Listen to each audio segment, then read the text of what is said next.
Hulk on out! Who else is in here? Just us monsters. Lucky for Banner I showed up, because he'd be a smoldering pile of ashes by now. Hello everyone, thanks so much for joining me here today as we get to talk about one of my favorite subjects, comic books. My name is Jose. I love comic books, I love talking about them, I love sharing them with you. Feel free to follow me on social media if you would like. Links are in the description below. I've also posted a link to the Marvel fan site that'll have plot synopsis and character bios for this issue. The Incredible Hulk 346 from 1988. This is actually Todd McFarlane's true last issue on Hulk. However, he just does the layout. So McFarlane does ink this cover along with Erik Larsen. Erik Larsen, of course, would be from the Savage Dragon. I think this is the first collaboration of them together. So Erik Larsen during this time, I think he went on to the Punisher. So, good job of McFarlane inking this. However, the insides are going to look a little different. It's mostly going to look like Erik Larsen. And so, real quick, I'll go through the credits here. And you can see Peter David is the writer. He'll be a writer for quite a while. Todd McFarlane just does the layouts.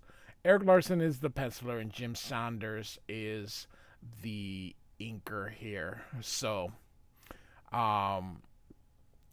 we've got oh my gosh, Clay, and here you can see he's in a court here. So Mr. Quartermain, do you swear that what you are about to testify is the truth, the whole truth, and nothing but the truth? And the title is Whys and Wheres. Oh, sorry, and Wherefore. And you can see Clay says, I do. That is a lot of medals on him. So, alright. And so you can see here, he is in a panel here. Mr. Quartermain, this is a Senate hearing, not a papal audience. You may sit. And he's like, I prefer to stand if that's all right, Mr. Chairman. They're your feet, sir. So, I understand that you have a statement to read, says this guy here. And Quarterman says, yes, sir. I wish to state that I, above all others, regret the fate that befell Middletown a week ago. So I have covered that. I have a playlist. So feel free to check that out. I started with the John Byrne run and have gone right through here. So got quite a few issues in there.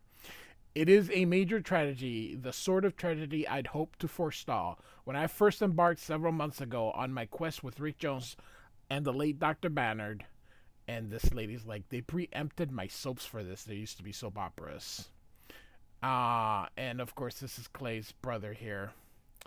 A quest to uncover the gamma bombs being manufactured by the government. I could not in good conscience let the American public be unaware of the mass production of this hideous weapon, and it is unfortunate that it took the major calamity of Middletown's destruction to do it.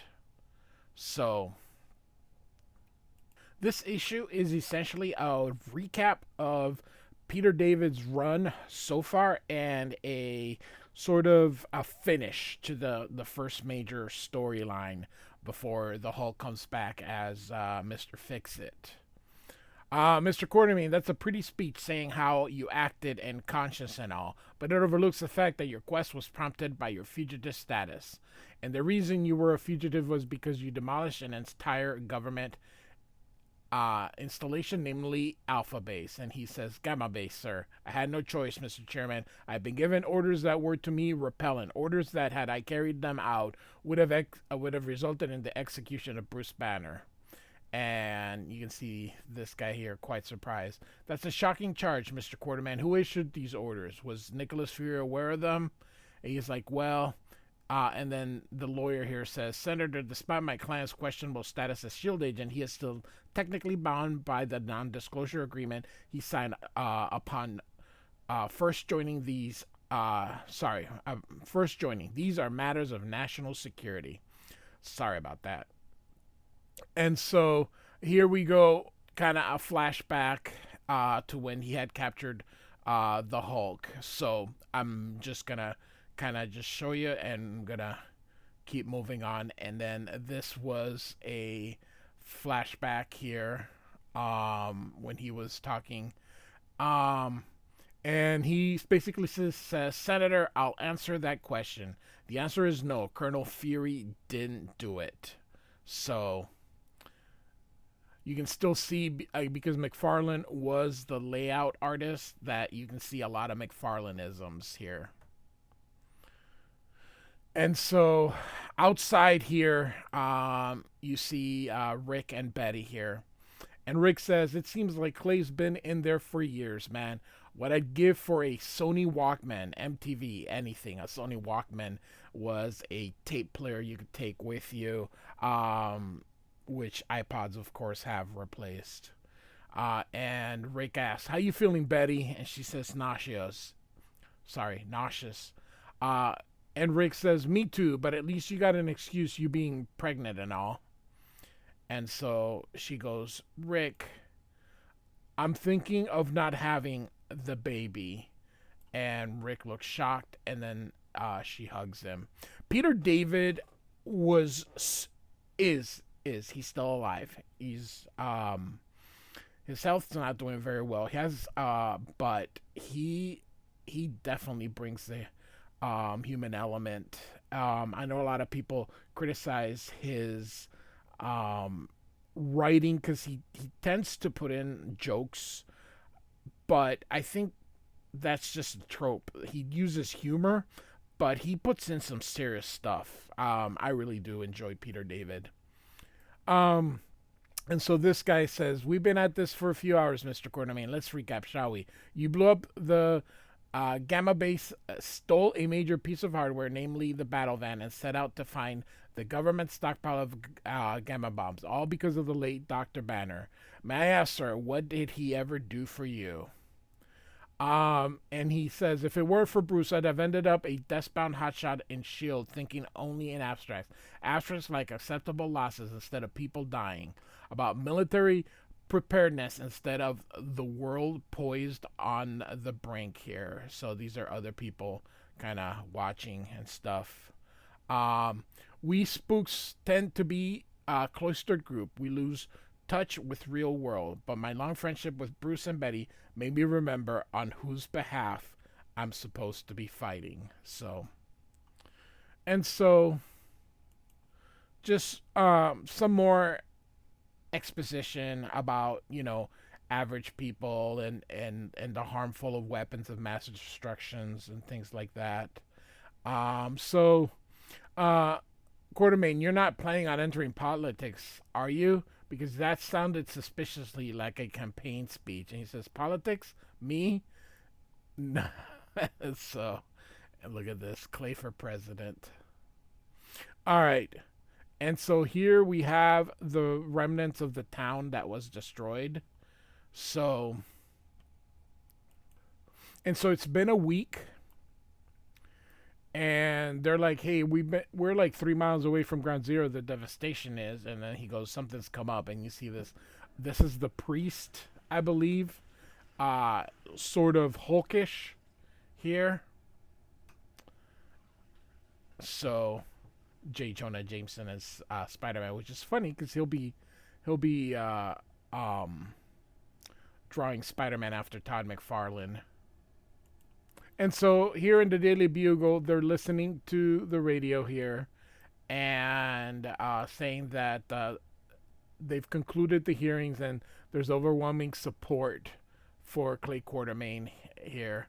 I love the Jonah smoking and Peter just kind of like, So, and Jonah says it's Ollie North all over again, Parker. Someone putting himself above the law and getting public to lionize him. He'll be in the White House, mark my words. So, and look at this. They asked an average woman, and of course it's Mary Jane. So, and she was married to Peter during this time, and both of them are looking at. So, all right. And so we're gonna skip this part. They're basically gonna ask her how'd she meet the Hulk, and we're gonna get basically a big recap of this. But, um, their wedding and her getting sick with the Hulk and all that stuff. So then we're gonna go into when she again. This panel is directly, so they pasted this in here. This would have been also, this is also pasted here. So, basically recapping the previous few issues here. And so they have here where they believe he is dead. Okay, so they watched him here. You see the Hulk, and you see Bruce Banner, and they believe them dead. And of course, we find other people that we dealt with in the last issue, and also you can see kind of they're hulking out. So, and so this guy says, "Mrs. Banner, do you need some time to compose yourself?" She says, "No, I've had years of practice composing myself.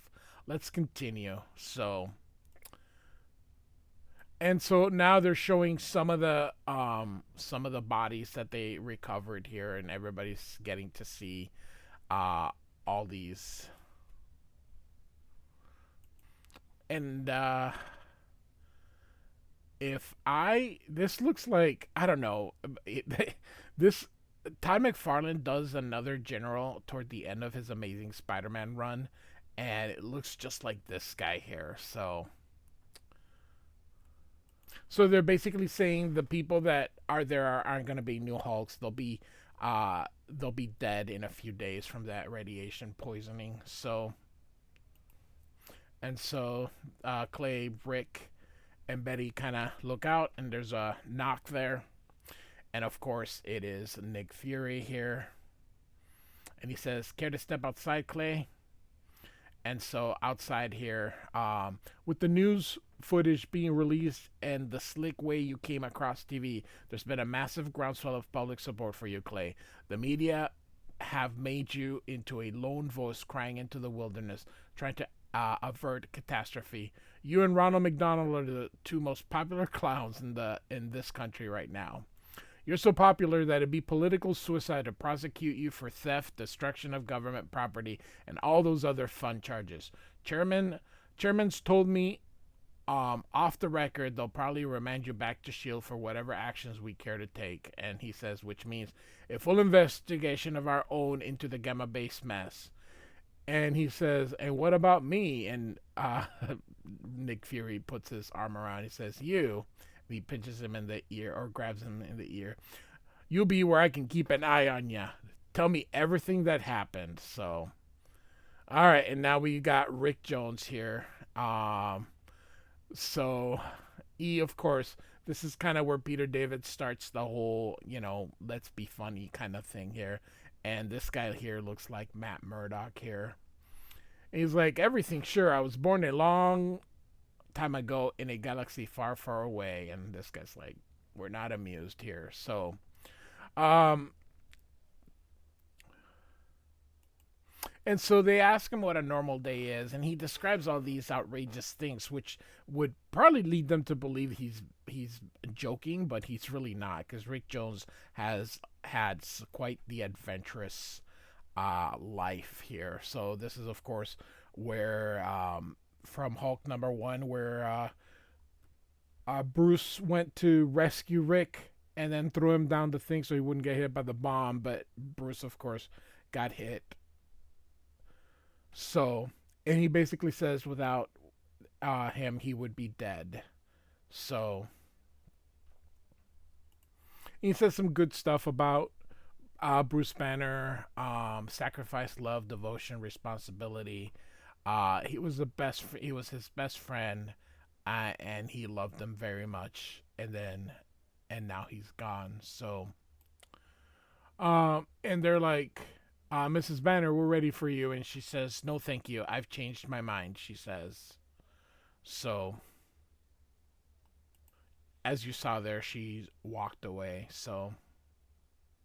And so they ask him, do you believe they're dead? And he says, yeah, I do. And this is kind of what they're seeing here. Just his silhouetted stuff here.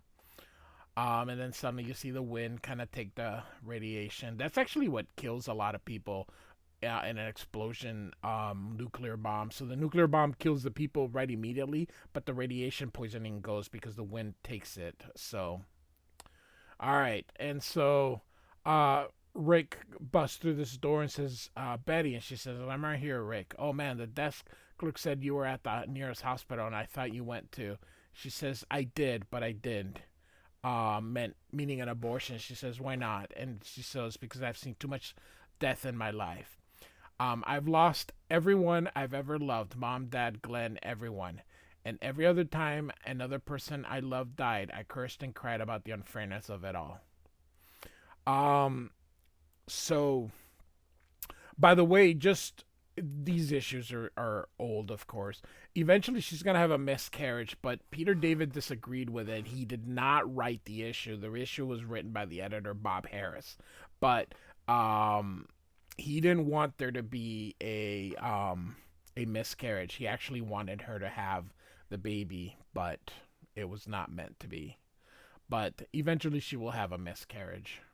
How can I kill now the one remaining bit of the last love I've ever had? No more death, Rick. It stops here. No matter what the risk, it stops here. And so she's not going to have the abortion. So we are almost done here. And these two are driving some of the folks that they had survived. And here you can see the leader taking the truck. So he's going to start making his own plans here with them. And you can see him, like I said, these are the survivors of it. So we will see them again. This is quite the long run that Peter David has. So, and he's letting them know, they think they will die, but they will not. Although they may wish they had. My new race is born. My greatest enemy is gone. My power base grows every day. All I need now is time.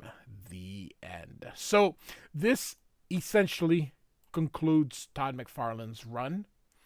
And starting next issue, we're going to see a brand new Hulk. The Mr. Fix-It era of Hulk begins with brand new penciler Jeff Purvis. I don't know. Hulk 346 by Todd McFarlane and Erik Larsen. Like and subscribe. I do thank you for listening. Goodbye.